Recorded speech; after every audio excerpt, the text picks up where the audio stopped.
দুই পাখির ভালোবাসা। এক ঘন সবুজ বনের মাঝে ছিল এক বিশাল বটগাছ। সেই গাছের ডালে বাস করত দুটি পাখি, নীলু ও সোনালি। নীলুর পালক ছিল ঝলমলে নীল, আর সোনালির পালক ছিল সূর্যের মতো সোনালি।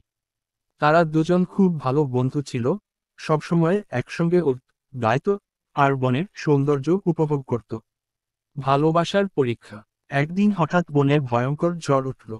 কালো মেঘে আকাশ ঢেকে গেল, বাতাস সব গাছপালা কাঁপিয়ে দিল। নীলু ও সোনালি তাদের বাসায় লুকিয়ে থাকল, কিন্তু ঝড় এতটাই শক্তিশালী ছিল যে তাদের বাসা ভেঙে গেল। ঝড় থামার পর সোনালি দেখল নীলু কোথাও নেই। সে আতঙ্কে চারদিকে তাকালো, কিন্তু কোনো খোঁজ পেল না। বনের অন্য পাখিরা বলল, ঝড়ের সঙ্গে নীলু উড়ে গেছে, হয়তো দূরে কোথাও পড়ে গেছে। সোনালির মন কেঁদে উঠল। সে সিদ্ধান্ত নিল, কিছুতেই সে নীলুকে খুঁজে পাওয়ার আশা ছাড়বে না। অবশেষে পুনর্মিলন। সোনালি বনের এদিক ওদিক খুঁজতে লাগলো, পাহাড় পেরোল, নদীর ধারে উড়ে গেল, অনেক দূর পর্যন্ত খুঁজে বেড়াল। অবশেষে একদিনের শেষে একটা ছোট ডালে আহত অবস্থায় নীলুকে দেখতে পেল। সে দৌড়ে গিয়ে নীলুকে জড়িয়ে ধরল।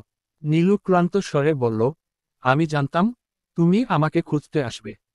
সোনালি খুশিতে বলল, তোমাকে ছাড়া আমি কেমন করে থাকব। ভালোবাসা মানে একে অপরের জন্য থাকা, একে অপরকে না হারানো। তারা আবার একসঙ্গে বটগাছে ফিরে গেল, আর সেই দিন থেকে আরো বেশি শক্ত করে একে অপরকে আগলে রাখল। ভালোবাসা শুধু সুখের সময় পাশে থাকা নয়, ঝড় ঝাপটার মধ্যেও একে অপরের জন্য লড়ে যাওয়ার নামই সত্যিকার ভালোবাসা।